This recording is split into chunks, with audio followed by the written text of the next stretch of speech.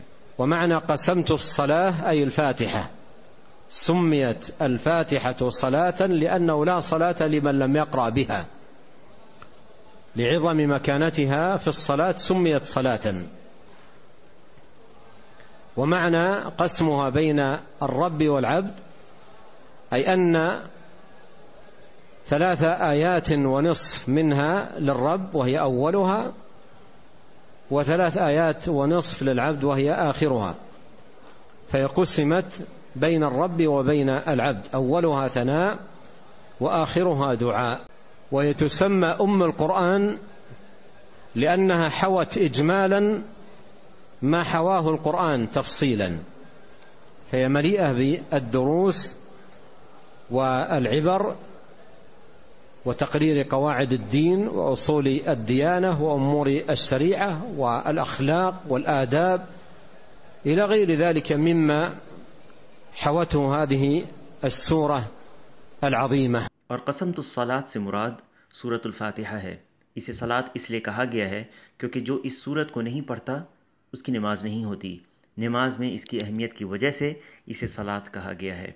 اسے اللہ اور بندے کے درمیان تقسیم کیے جانے کا معنی یہ ہے کہ اس میں پہلے 3.5 آیات رب تعالیٰ کے لیے ہیں اور آخری 3.5 آیات بندے کے لیے ہیں۔ تو اس کا اول حصہ اللہ تعالیٰ کی حمد و ثنا پر مشتمل ہے اور اس کا آخری حصہ بندے کے لیے دعا ہے۔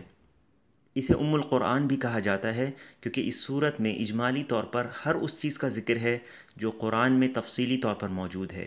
یہ صورت دروس اور عبرتوں سے بھری ہوئی ہے۔ دین کے قواعد، اصول ایمان اور شریعت کے اہم امور، اخلاق اور آداب وغیرہ اس عظیم صورت میں موجود ہیں۔